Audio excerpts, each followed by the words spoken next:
Assalamualaikum warahmatullahi wabarakatuh. Setelah kemarin kita belajar tentang analisis rasio keuangan, kali ini kita akan membahas tentang analisis common size dan analisis indeks. Pertama-tama kita akan bahas analisis common size atau laporan bentuk awam atau common size statement ya. Teknik ini menggunakan pola penyederhanaan angka-angka yang terdapat dalam laporan keuangan atau bisa disebut juga dengan pengawaman laporan keuangan. Kenapa disebut seperti itu? Karena di sini nanti orang awam juga bisa melihat ya dengan baik. Proses ini juga memerlukan angka dasar yang ditetapkan sebagai dasar perhitungan angka konversi atau angka perubahan tanpa mengabaikan angka lain. Nah, biasanya untuk neraca ini dipakai yaitu total aktiva atau total aset. Sedangkan untuk di laporan laba rugi atau rugi laba yang digunakan itu adalah hutang ya. Nah, berarti pos-pos nanti untuk laporan neraca ini berarti ya pos-pos aset akan dipresentasikan ke angka total aset. Dan pos-pos utang dan modal akan dipresentasikan ke total utang dan total modal itu. Tentu saja sebenarnya kan kalau misalnya di neraca itu total aktiva itu harus sama atau harus seimbang atau harus balance dengan total hutang dan modal. Jadi sebenarnya sama saja ya. Jadi untuk analisis common size ini dasarnya adalah total harta atau total aktiva ya di sini. Nah, kalau untuk di laba rugi yang menjadi pos dasarnya itu adalah angka penjualan ya. Nah, angka penjualan dianggap 100%. Ya, seperti itu. Ini kita akan mencoba untuk menghitung ya. Dari yang pertama yaitu angka dari kas dan setara kas. Nah, di sini jadi analisis common size itu adalah penyajian laporan keuangan yang memudahkan pembaca melihat perubahan-perubahan yang terjadi pada laporan keuangan. Nah, kita akan menghitung contohnya ya, yaitu contohnya di sini. Kalau kalian lihat di sini saya contohkan berbeda dengan yang ada di PPT yang kalian punya ya. Jadi di sini kenapa saya buat seperti itu agar kalian bisa paham kok di saya ini seperti ini, nanti berarti kalian bisa lihat di PDF itu dapatnya dari mana dan kenapa dan seperti apa. Seperti itu ya. Oke, yang pertama yang akan kita bahas itu adalah kas dan setara kas. Untuk di tahun 2018, kas dan setara kasnya ini adalah 25 juta ya. Sedangkan jumlah aktivanya adalah 410.250 di common size statement ya. Jadi di sini total jumlah aktiva atau total aktiva di sini adalah 100%, maka kita masukkan 100% ya. Nah, ini akan menjadi angka dasar dari common size statement ini ya. Oke. Maaf ya, kita cari dulu nih. Ini saya udah ada kalkulator, kita mulai hitung, yaitu pertama kita akan mencari kas dan setara kas. Berarti untuk kas ya dan setara kas di sini adalah 25 juta. Kita bagi dengan jumlah aktiva yang merupakan dasar dari analisis common size atau yang merupakan 100%-nya ya. Jadi dibagi dengan 410.250. Hasilnya adalah ini. Kita kalikan dengan 100. Kenapa? Karena ini mau kita ganti menjadi persen ya. Maka di sini didapatkanlah 6,09% ya. Kita masukkan di sini. 6,09%. Nah, ini artinya apa? Artinya kas dan setara kas yang dipunya oleh PT ABCD ini hanya 6,09% dari seluruh aktiva aktiva yang dipunyai. Ya, seperti itu. Jadi ini proporsinya adalah 6,09%. Selanjutnya kita cari ada investasi jangka pendek. Ya, ada investasi jangka pendek di sini yang pertama yaitu 10 juta ya. Berarti 10 juta dibagi 410 juta 250.000.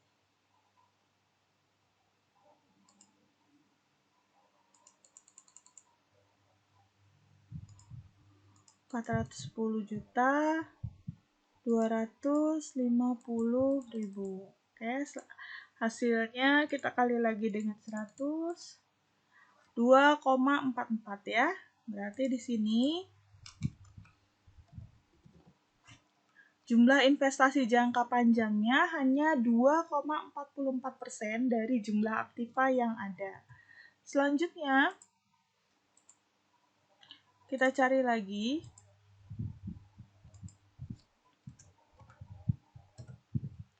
Di sini ada piutang usahanya yaitu 35 juta. Kita cari lagi ya. 35 juta kali 100% dibagi 410 juta 250.000. Hasilnya adalah 8,53. Kita cari lagi ya persediaannya. Persediaannya di sini adalah 46.750.000. Ini ya. Kita kali lagi dengan 100. Kemudian dibagi dengan 410 juta 250.000. Hasilnya adalah 11,39%. Selanjutnya kita cari yang selanjutnya adalah jumlah aktiva lancar. Jumlah aktiva lancar di sini berarti 116.750 juta 750.000 ya, maaf. Kemudian dikali 100 dibagi dengan 410 juta 250.000. Hasilnya adalah 28,46. Ya, 28,46. Selanjutnya, di sini setelah kita mendapatkan persediaan, kita cari jumlah aktiva lancarnya. Berarti kita tambahkan 6,09 ya ditambah 2,44 tambah 8,53 tambah 11,39. Hasilnya adalah 28,45 ya. 28,45. Nah, atau kalian juga bisa hitung dari ini ya. 116.750 dibagi dengan jumlah aktiva dikali 100%, seperti itu. Selanjutnya yang akan kita cari adalah bangunan, yaitu 200 juta ya. Kita masukkan 200 juta dikali 100%, kemudian dibagi 410 juta 250. Hasilnya adalah 48,75. Ini kita masukkan ya. 48,75. Selanjutnya, kita akan memasukkan akumulasi penyusutan bangunan, yaitu di tahun 2018 adalah 25 juta. Kita masukkan ya. Kita cari 25 juta kali 100 untuk 100%, kemudian dibagi dengan ini, jumlah aktiva 410 juta 250. Hasilnya adalah 6,09%. Nah, ini kita masukkan 6,09%, tetapi kita tambahkan minus di sini karena ini akan mengurangi ya. 6,09. Selanjutnya ada kendaraan. Kita cari lagi sama seperti tadi. ya. Kendaraannya berarti 140 juta dikali 100% dibagi 410.250.000. Hasilnya adalah 34,13 ya. Maaf, berapa tadi ya? 34,13 ya. 34,13. Oke, selanjutnya berarti kita cari lagi.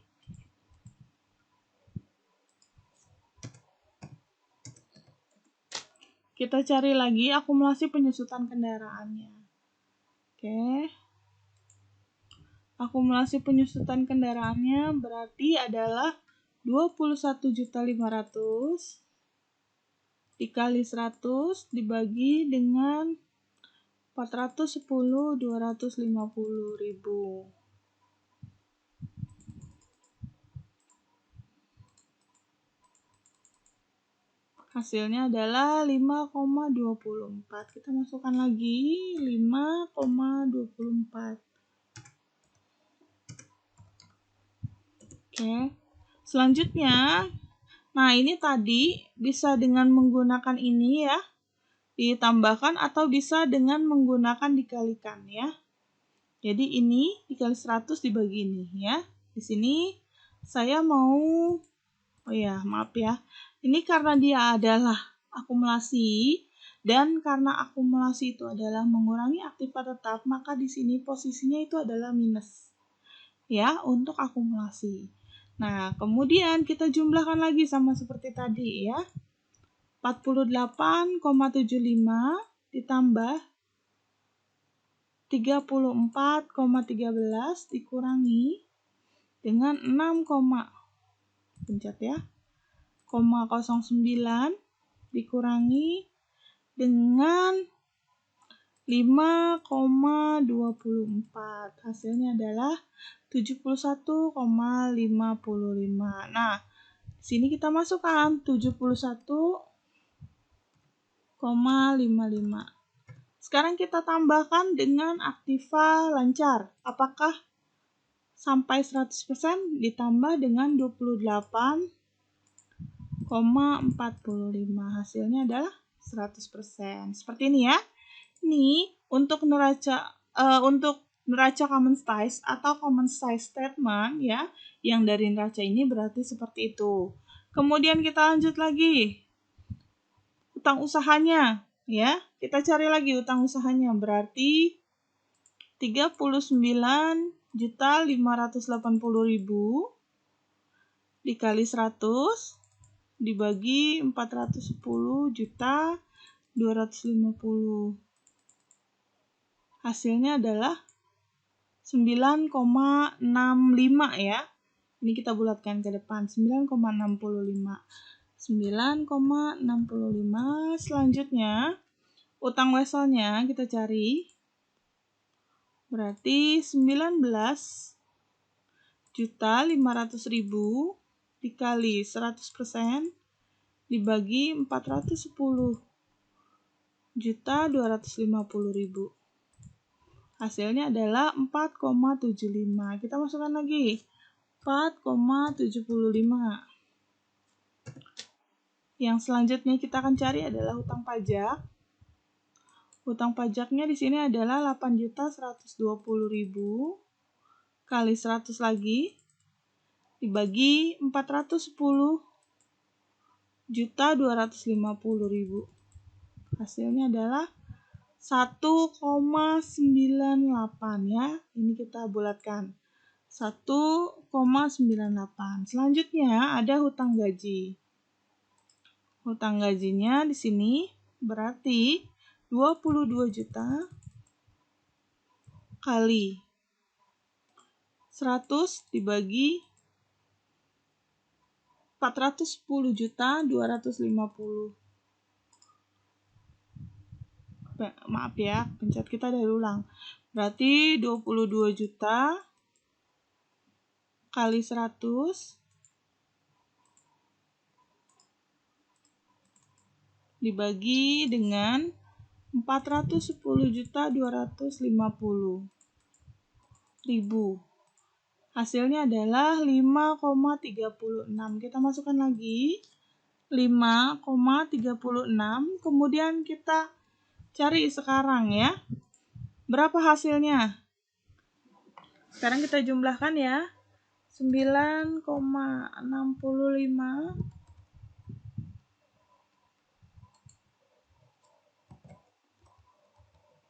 ditambah dengan 4,75 ditambah dengan 1,98 ditambah dengan 5,36. Hasilnya adalah 21,74. Ini kita masukkan ya, 21,74%.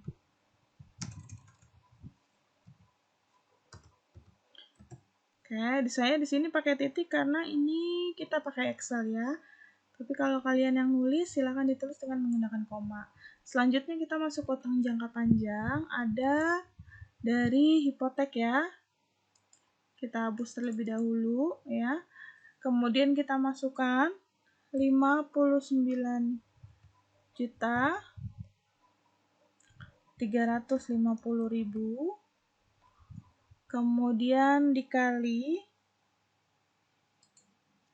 100 ya, dibagi dengan 410.250.000. Hasilnya adalah 14,47. Kita masukkan sekarang 14,47. Selanjutnya ada obligasinya sebesar 54 juta, sama seperti tadi ya, kita hitung lagi. 54 juta kali 100 bagi dengan 410.250.000. Hasilnya adalah 13,16%. 13,16% ya. Setelah itu kita cari lagi sekarang jumlah utang jangka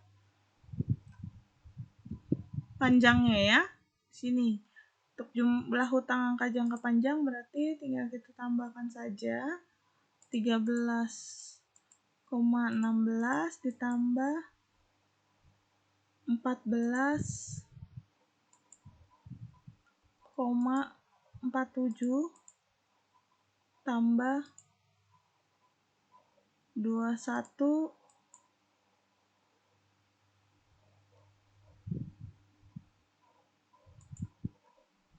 ya, berarti ini dulu ya, maaf nih. 14,47 ditambah 13,16. Hasilnya adalah 27,63. Ini kita masukkan juga 27,63. Oke. Kalau sudah, berarti kita tinggal cari nih, ya. Kita cari ini yang jumlah hutang jangka panjangnya berapa ya? Kita cari lagi, berarti 14,59. Ini dulu ya, maaf ya. Nih, jumlah utangnya berarti kan 27,63% ya, tambah 21,74. Hasilnya adalah 49,37. 49,37. Oke. Selanjutnya ada modalnya yaitu 180 juta ya. Ini terdiri dari 180.000 lembar saham. Nah, jadi di sini Kita hitung lagi, berarti 180 jutanya. Ini maaf, kadang saya tidak pakai mouse ya, karena agak kurang lancar di sini mouse-nya. Jadi kadang sebagian saya pakai keyboard ya. 100 kemudian dibagi dengan ini ya, masih ya 410.250.000. Oke, hasilnya adalah 43,87. Ya, 43,88 ya. Sini berarti 43,88. Oke. Selanjutnya, ini adalah laba ditahan. Laba ditahannya berarti kita cari lagi 27.700 ya. Dikali 100 bagi 410, 250.000 ada. Hasilnya adalah 6,75. Kita masukkan 6,75. Ini kita masukkan lagi.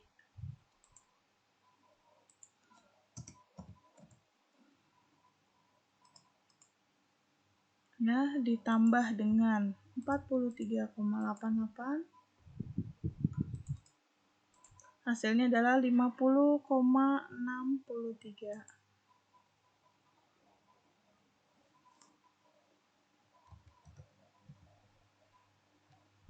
63%. Nah, ini kalau ditambahkan 50,63 ditambah 49,37 berapa? Kita lihat ya.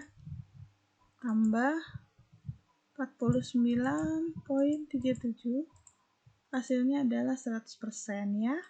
Maka di sini untuk jumlah hutang plus modal ini adalah 100%, oke? Jadi seperti ini cara perhitungannya. Nah, yang selanjutnya untuk yang di tahun 2019 juga sama ya. Nah, di sini berarti bisa dilihat dari harta yang senilai 410.250.000